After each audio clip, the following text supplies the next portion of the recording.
Assalamualaikum warahmatullahi wabarakatuh. Waalaikumsalam warahmatullahi wabarakatuh. Alhamdulillahirabbil alamin. Allahumma sholli ala sayyidina Muhammad wa ala ali sayyidina Muhammad. Yang saya hormati imam dan pengurus mushola Baitul Syukur.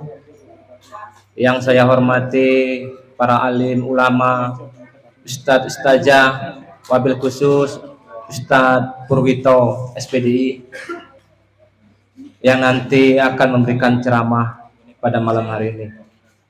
Yang saya hormati Bapak Kepala Desa Sumberjaya, Bapak Aziz Sarjana Hukum.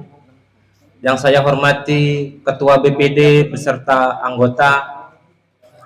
Yang saya hormati KAUR dan staf Desa Sumberjaya. Dan yang saya hormati para kepala dusun, dusun 3 dan dusun 4 Desa Sumberjaya. Dan marilah kita panjatkan puji syukur kita kehadirat Allah Subhanahu wa taala. Selawat beserta salam marilah kita selalu sanjungkan sebagai pembawa acara pada malam Safari Ramadan Pemdes dan BPD Sumberjaya, di mana acara kita yang pertama pembukaan, yang kedua sambutan-sambutan, yang ketiga ceramah agama, yang keempat doa dan penutup. Untuk mempersingkat waktu, marilah kita buka acara kita dengan melafazkan basmalah. Bismillahirrahmanirrahim. Untuk acara yang kedua sambutan yang pertama akan disampaikan pengurus mushola Baitul Syukur. Kepada Bapak Mujib kami persilakan. Waalaikumsalam.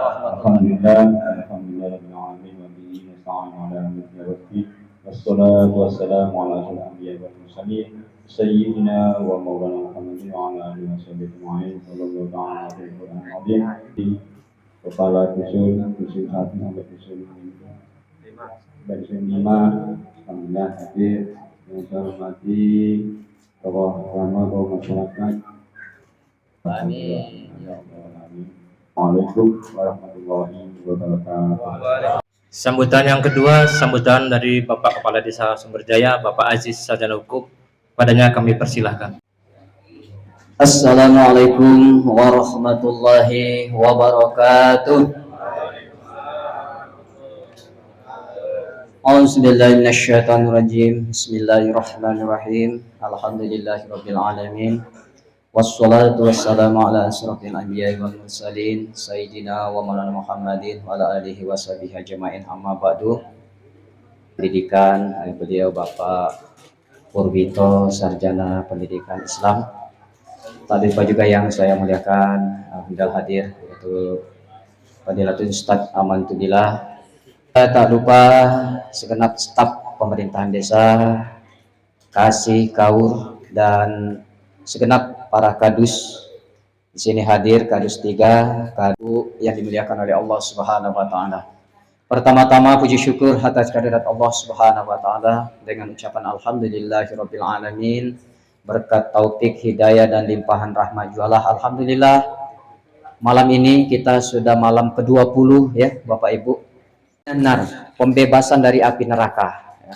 Jadi semakin besar ya pahala yang dijanjikan oleh Allah Subhanahu wa taala.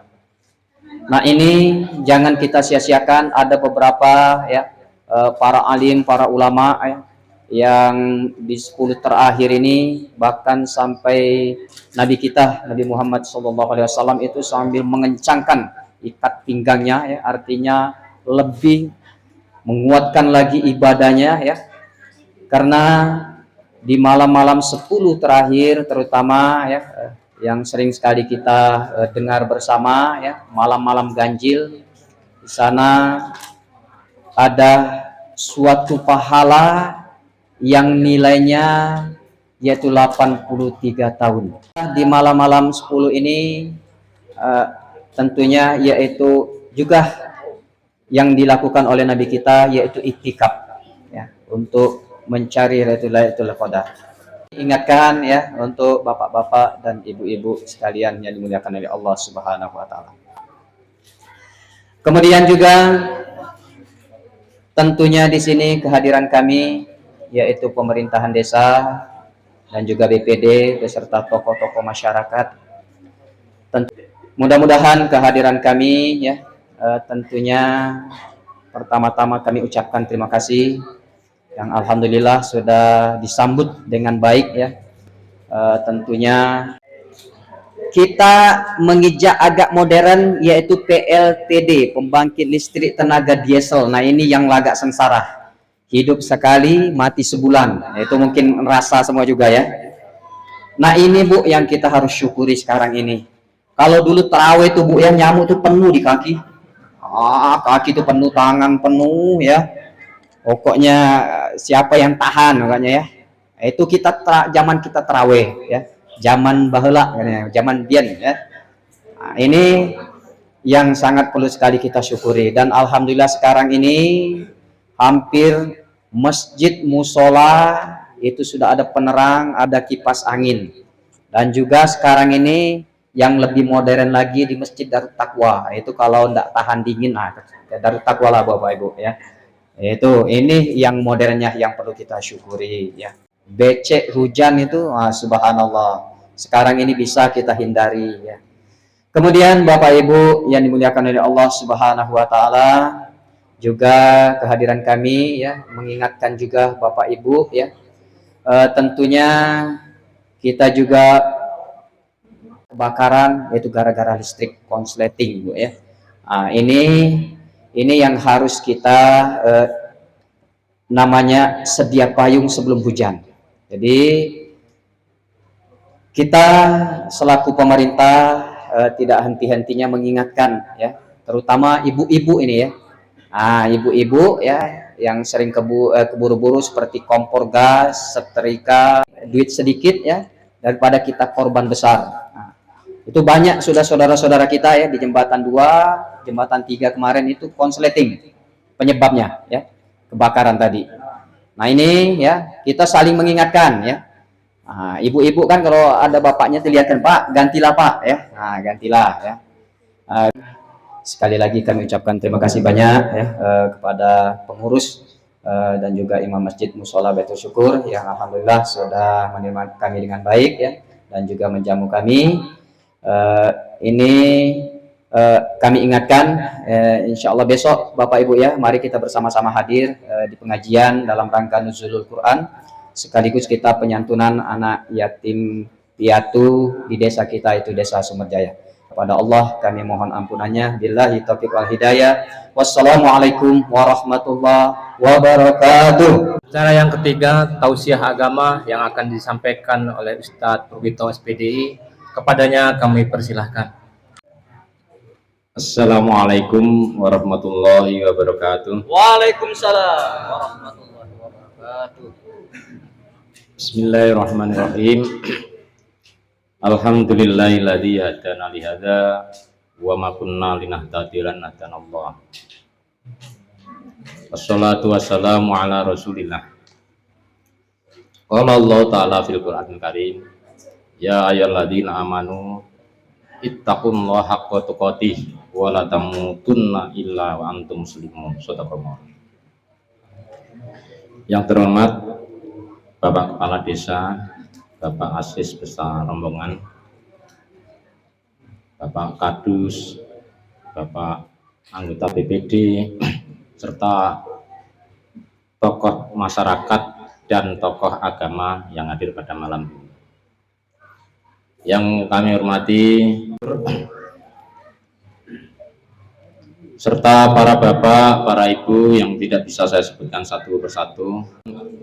Puji dan syukur kita kepada Allah Subhanahu wa taala karena pada malam hari ini kita dipertemukan di tempat yang bahagia ini guna mengharap ridho dari Allah Subhanahu wa taala melalui berkahnya di bulan Ramadan.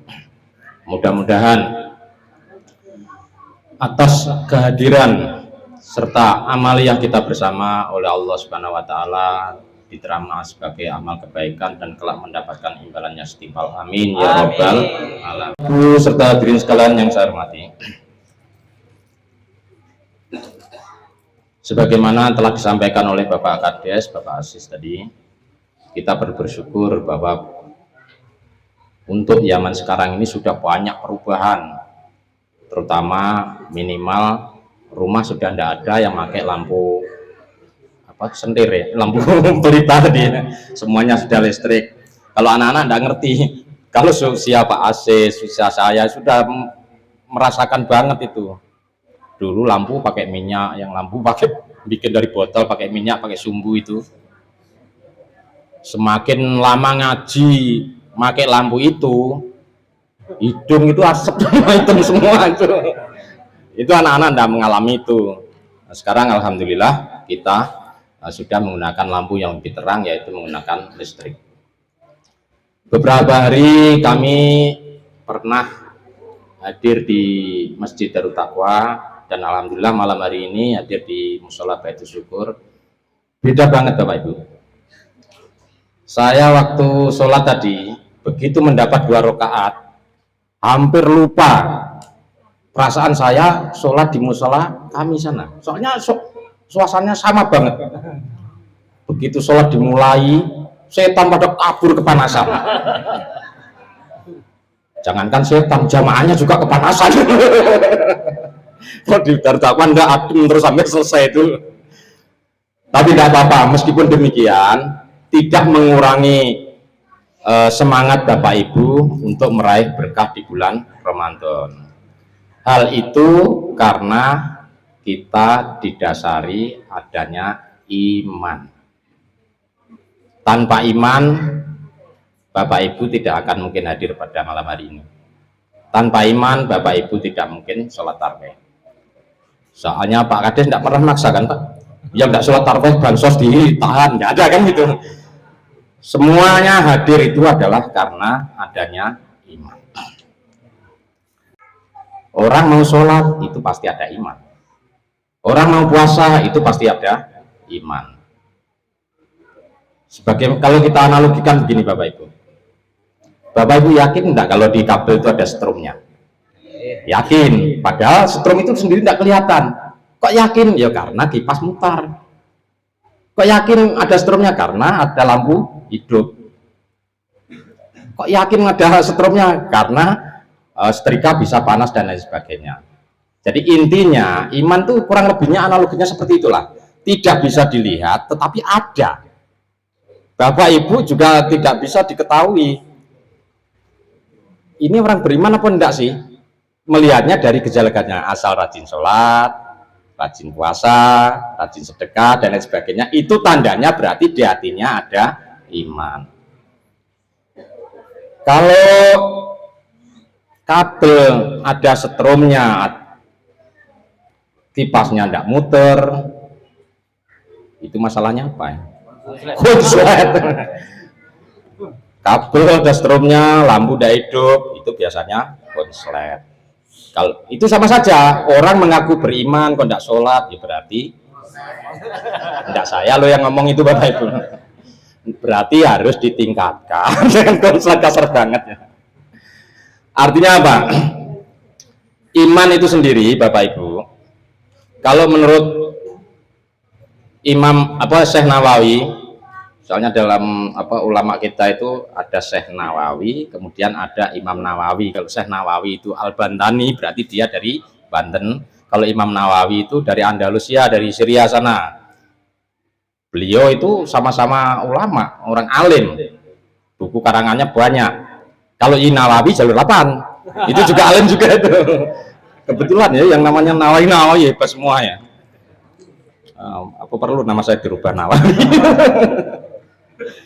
Ya, di Nawawi jalur 8 itu juga pengasuh pesantren Darul Ulumi Asy-Syar'iyah. Kembali ke pembicaraan tadi, menurut Syekh Nawawi, iman itu ada tingkatannya. Tingkatan pertama namanya muslim. Orang yang tergolong muslim itu yang bagaimana sih? Orang yang termasuk muslim adalah orang yang percaya bahwa Allah itu ada, percaya bahwa Allah itu yang menciptakan dunia seisinya ini, tetapi dia tidak menjalankan perintah atau tidak menuruti larangan-larangannya. Nah, itu tingkat yang paling dasar, iman yang paling rendah. Sehingga itu hampir sama dengan iblis. Iblis itu juga beriman, Bapak Ibu. Iblis itu percaya bahwa Allah itu yang menciptakan bumi seisinya ini, tetapi dia tidak menjalankan apa yang diperintahkan oleh Allah. Itu tingkatan yang pertama. Nah, tingkatan yang kedua yang agak lebih tinggi lagi namanya mukmin. Mukmin adalah orang yang yakin bahwa Allah itu ada dan Allah itu yang menciptakan segalanya, dan dia berusaha mengkaji syariat-syariat sehingga banyak wawasannya di dalam menjalankan perintah Allah tersebut. Nah, maksudnya maksudnya saya sampaikan demikian itu supaya aku ini masuk tingkat di mana ya, kan gitu. Tapi insya Allah kita enggak termasuk yang tingkat pertama ya. Soalnya tingkat pertama itu justru yang paling banyak di Indonesia. Kalau di data itu 90% masyarakat Indonesia itu Muslim. Tapi apakah termasuk tingkat yang mukmin? Belum kayaknya tuh. Kebanyakan yang Muslim tadi. Buktinya KTP-nya Islam, kan gitu. Dan tapi alhamdulillah, walaupun demikian itu juga berkah bagi kita. Kenapa berkah? Karena dengan banyaknya orang yang mengaku Muslim, minimal kita beribadah itu tidak ada yang menghalangi. Coba bayangkan, pernah dengar di Filipina ada Islam Moro mau beribadah jadi dikejar-kejar oleh non Muslim. Pernah dengar di mana itu yang pernah ada pembantaian dari pendeta itu ya, dibantai oleh orang itu kan karena apa? Karena mereka bukan Muslim. Jadi di Indonesia jangan disalahkan yang demikian, perlu diajak untuk ditingkatkan saja. Walaupun dia hanya Islamnya KTP, minimal tidak melarang orang Islam beribadah. Kita ibadah nyaman. Coba zaman Nabi, coba di tempat-tempat yang mayoritas non Muslim, orang Islam itu susah. Pengen beribadah, menjalankan perintah dari Tuhannya aja dihalang-halangi oleh orang lain. Makanya masih ada berkahnya. Kemudian yang tingkat kedua ini lebih tinggi lagi, yaitu mukmin. Mukmin adalah orang yang beriman kepada Allah, kemudian dia berusaha mengkaji, termasuk mengaji tentang syariat-syariat yang harus dijalankan di dalam hidup ini. Nah, yang ketiga tingkatannya namanya muhsin, Pak Muhsin. Insya Allah. Nah, di dalam musola ini yang sampai tingkat muhsin baru Bapak Muhsin. Muhsin itu dari kata hasanah, artinya bagus. Maksudnya adalah membaguskan diri dalam hidup dan dalam beribadah. Oh, setelah dikaji ini tidak boleh oleh Allah, berusaha ditinggalkan. Oh, harus begini yang dikerjakan, berusaha dilaksanakan. Itulah yang dinamakan muhsin. Tingkatannya sudah lain, itu sudah tingkatan ketiga. Tidak sama dengan yang kedua, apalagi yang pertama. Kalau yang pertama tadi yang sekedar Muslim itu mau zikir, tapi zikirnya nunggu nanti kalau ada kenduri. Nah, baru la ilaha illallah kenceng banget. Tapi kalau disuruh zikir sendirian, mikir dulu, tapi lumayan juga. Kemudian tingkatan yang keempat yaitu mukhlis. Mukhlis itu artinya tulus, ikhlas. Ini tingkatannya sudah lebih tinggi lagi. Kenapa? Orang yang mukhlis itu semua amaliyah dia sudah tidak peduli lagi dengan manusia. Orang mau seneng, mau tidak, orang mau benci, mau senang, itu bukan urusannya. Yang penting yang dikerjakan itu adalah aturan-aturan yang diperintahkan oleh Allah. Jadi semuanya didasarkan oleh Allah. Itulah orang-orang mukhlis. Kalau kita kan enggak, kita datang ke Blok G ya karena saya diperintah oleh Pak Kades. Dulu murid saya, sekarang pimpinan saya. Kalau saya melawan dia, kualat kalau bahasa Jawanya. Sehingga walaupun berat menurut saya, ya tetap kita jalankan. Beratnya bukan berat perjalanan, berat ngomongnya Bapak Ibu. Ya soalnya saya sudah pernah ceramah-ceramah itu, makanya kalau saya ngisi enggak pakai ceramah, sudah ngobrol-ngobrol biasa aja, asal didengarkan, dicermati baik-baik, insya Allah enggak mutu sama sekali. Anggaplah sekedar hiburan daripada tidur sore-sore. Kemudian yang terakhir adalah muttaqin. Muttaqin tingkatan yang paling tinggi, yaitu tingkatan orang-orang yang takwa. Nah, puasa ini juga merupakan latihan bagi kita untuk meningkatkan iman kita yang tadinya sekedar muslim, sekedar mukmin, sudah sampai di sana, itu hidupnya sudah diatur oleh Allah. Dalam artian karena dirinya atau hidupnya diwakafkan atau dibaktikan kepada Allah, sehingga Allah lah yang memikir orang tersebut. Kalau kita tidak bisa seperti itu, karena kita ketulusannya jangankan sampai tingkat takwa ya, ketulusan kita aja masih kurang. Aku tidak mau ngambil contoh yang lain, saya sendiri aja lah. Kita bisa ngomong dengan anak-anak itu ya, saya ngajar itu supaya dapat pahala. Padahal pikir saya kalau tidak digaji aku tidak sanggup. Artinya niat kita bukan semata-mata mencari pahala, bukan semata-mata mengharap ridho dari Allah, tapi ada embel-embelnya supaya mendapat gaji, sehingga Allah juga tidak memikirkan seperti itu. Nah, pernah ada dua pendapat antara Imam Malik dan Imam Syafi'i, ini guru dengan murid itu. Mereka dalam memahami tentang takdir Allah atau kehendak Allah itu berbeda. Kalau Imam Malik, kata beliau, orang itu, kalau bahasa kita terjemahkan bahasa kita ya, orang itu asal menjalankan perintah dari Allah, apapun dikerjakan, sudahlah rezeki itu akan dijamin oleh Allah. Imam Syafi'i muridnya punya pendapat lain.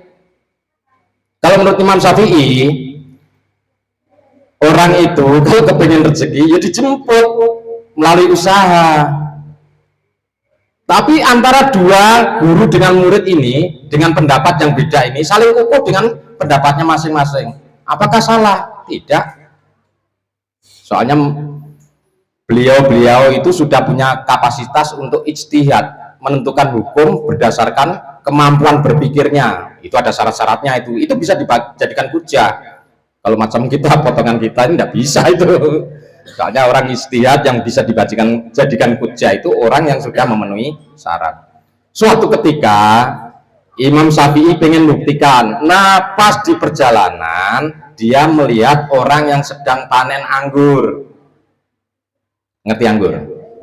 Bukan anggur yang dalam botol itu, kalau itu haram. Buat anggur yang buah-buah anggur. Panen anggur. Imam Syafi'i kemudian ikut membantu panen tersebut. Nah, setelah bantu tersebut mendapatkan upah. Kalau bahasa kita mau mameri gurunya. Nah, ini buktinya. Kalau saya tidak bantu panen, kalau saya di rumah tidak bakal bisa makan anggur. Akhirnya dia dapat anggur. Kemudian setelah dapat upah, dibawa ke tempat gurunya. Guru, kalau bahasa kita ya, rupanya rezeki itu perlu dijemput. Seandainya saya di rumah saja tidak membantu orang panen anggur, saya tidak dapat anggur. Gurunya senyum juga, tidak menyalahkan, senyum. Saya juga gitu. Karena saya ini ngajar ngaji, waktu saya serahkan kepada Allah semua. Sebetulnya saya pengen makan anggur. Kebetulan kamu datang membawa anggur, rupanya hujah dua-duanya itu benar. Yang melalui ikhtiar juga benar, yang pasrah kepada Allah juga benar. Nah, tergantung kita ngikut yang mana. Tapi yang pengen rezeki itu sudah diatur oleh Allah, yang benar-benar takwa tadi, ya syaratnya harus benar-benar hidup kita serahkan kepada Allah. Kalau sudah campuran seperti saya tadi, pengen dapat pahala, pengen juga dapat gaji, ya gitu-gitu malah nggak digaji itu nanti kalau enggak ngajar beneran. Jadi ada makomnya masing-masing. Bapak Ibu yang saya hormati, walatankus, iman yang selalu bertambah, tidak pernah berkurang. Itu adalah imannya para anbiya dan para mursalin, imannya para nabi dan para rasul. Setiap nabi dan rasul itu mempunyai cobaan yang sangat berat, dan yang paling berat cobaan yang diberikan Allah adalah para nabi dan para rasul, karena Allah mencoba itu tidak diatur sama. La yukallifullahu nafsan illa wus'aha. Allah itu tidak membebani yang tidak atau di luar batas kemampuan kita. Nabi olehnya imannya tinggi, cobaannya berat. Nabi Musa harus berhadapan dengan Raja Fir'aun, kejam. Nabi Ibrahim harus berhadapan dengan Raja Namrud sampai dibakar. Apakah dengan cobaan-cobaan seperti itu imannya luntur? Tidak. Para nabi yang tertulis di dalam Al-Quran 25 itu belum ada yang pernah mengundurkan diri. Semakin diuji beratnya semakin tambah. Makanya iman tersebut termasuk iman yang yazid walatankus, bertambah, tidak pernah berkurang. Ada iman juga yang latazid walatankus, tidak bertambah dan tidak berkurang. Siapa itu? Imannya para malaikat. Malaikat itu kalau bahasa Jawanya tidak mau neko-neko. Begitu disuruh membagi rezeki, ya bagi rezeki aja. Disuruh nyabut nyawa, ya nyawa orang aja yang diurusin. Kalau kita kan ada improv ya. Profesimu apa? Pedagang, tapi sambil bertani, kan gitu. Kalau malaikat enggak. Apa yang diperintahkan oleh Allah itu yang dijalani, tidak pernah, bahasa Jawanya itu neko-neko. Ngerti neko-neko Bu ya? Enggak mau aneh-aneh. Suruh sujud, sujud terus. Suruh apa? Zikir, apa, bertasbih, tasbih terus. Enggak ada neko-neko. Itulah malaikat. Makanya imannya dia tidak pernah bertambah dan tidak pernah berkurang. Lah kita termasuk yang mana? Mungkin kita termasuk yang ketiga. Yang ketiga apa? Yazid wa tankus. Kadang bertambah, kadang berkurang. Kalau sekarang di dalam musola zikir Allahu Akbar, sholatnya kenceng banget, itu pas nambah. Baca Al-Quran sampai dihayati banget, itu pas bertambah. Nanti setelah ngobrol ketemu tetangganya mulai biasa, lah itu berkurang. Kadang-kadang campur bohong dikit, ya itulah berkurang. Itulah iman kita orang awam. Makanya hal yang ingin saya sampaikan, setelah kita menyadari bahwa kita termasuk kelompok yang jenis iman kita itu kadang bertambah dan kadang berkurang, maka kurangi hal-hal yang bisa membuat iman itu mengecil dan tambah hal-hal yang membuat iman itu menjadi membesar.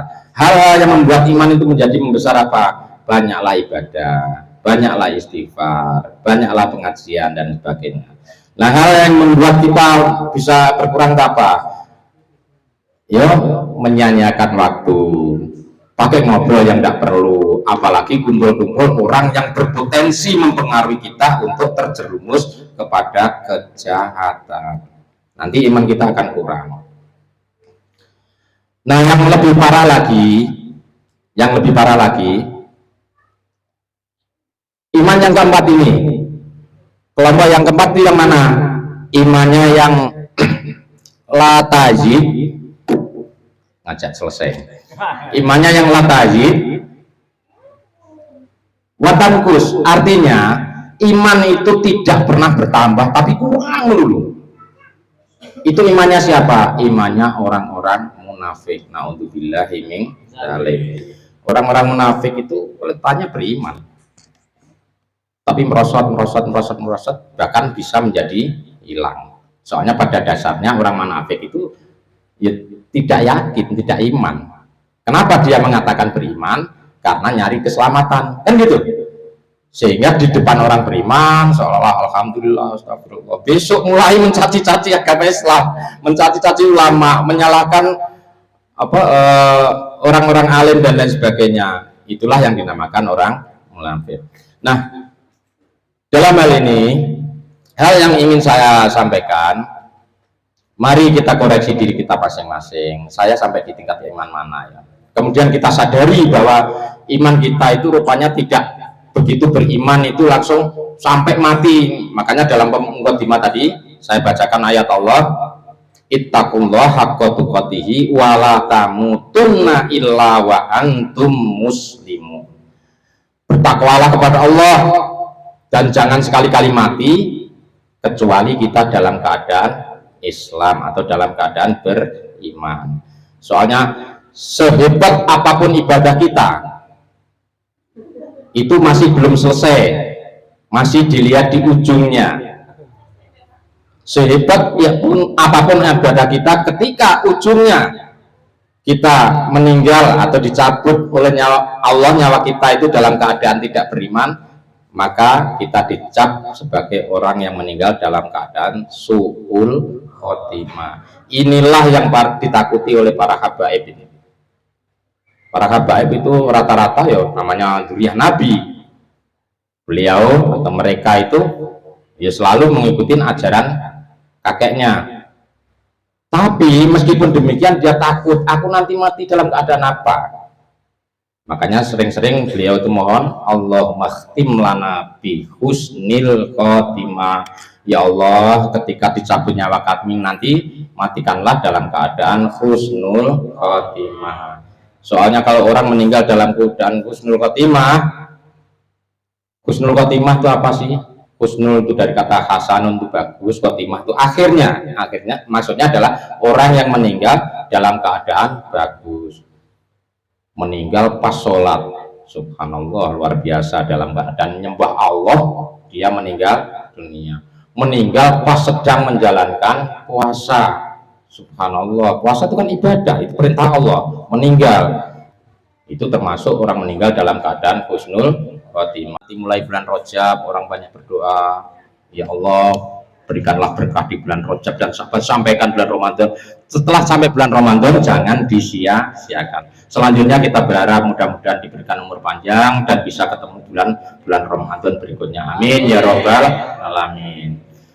Tidak banyak yang saya sampaikan, maaf mengganggu, hanya kalau ada bagusnya kita renungkan, kalau tidak bagus ya anggaplah angin yang lalu. Lebih dan kurangnya saya maaf dan saya akhiri. Assalamualaikum warahmatullahi wabarakatuh. Waalaikumsalam. Itulah tadi tausiah agama yang disampaikan oleh Ustadz Purbito SPDI. Semoga kita semua bisa mengambil hikmahnya. Amin ya rabbal alamin. Acara yang keempat, doa yang akan dipimpin oleh Bapak Sutikno. Kepada beliau kami persilahkan. Bismillahirrahmanirrahim. Allahumma sholli wa sallim ala sayyidina Muhammad wa ala ali sayyidina Muhammad. Sayyidil awwalin wal akhirin wa sallim radhiyallahu tabaraka wa ta'ala ashabi sayyidina Rasulullah ajma'in. Alhamdulillahi rabbil alamin. Hamdan yuwafina wa yukafi majida. Ya Rabbana lakal hamdu kama yanbaghi li jalali wajhikal karimi wa adhimi sultanik. Allahumma a'inna ala dzikrika wa syukrika wa husni ibadatik. Allahumma inna nas'aluka ridhaka wal jannah wa na'udzubika min syarrika wan nar. Allahumma arham ummata sayyidina Muhammad. Allahumma zil ummata sayyidina Muhammad. Allahumma farid ummata sayyidina Muhammad. Allahumma jubur ummata sayyidina Muhammad. Allahumma ighfir ummata sayyidina Muhammad. Rabbi zidna ilman nafi'an wa rizqan wasi'an wa halalan thayyiban wa tijaratan tabura. Allahumma ahtim lana bil iman wa ahtim lana bil ihsan wa ahtim lana bil khair. Allahumma inna nas'aluka bi nuri rabbi wajhikal karim wa tawaffana muslimin wa tudhikna bi sharrin bi rahmatika ya arhamar rahimin. Allahumma adfa'na al-ghala wal bala wal waba wal fasha wal munkar wa syufa wal muhtalifa wa sadaida wal mihan ma dhahara minha wa ma batan min baladina ala kulli syai'in qadir.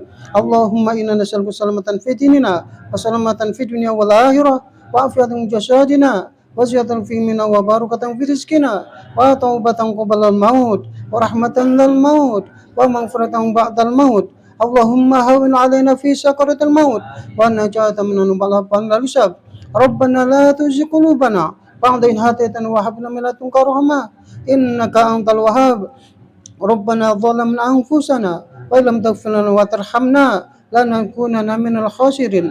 Rabbana atina fid dunya hasanah وفي الآخرة حسنة وقنا عذاب النار وأدخلنا الجنة مع الأبرار يا الله بها يا الله بها يا الله بحسن الخاتمة وصلى الله على سيدنا محمد وعلى آله وصحبه وسلم سبحان ربك رب العزة عما يصفون وسلام على المرسلين والحمد لله رب العالمين Al-Fatihah. Ya doa, maka berakhir pula acara kita pada malam hari ini.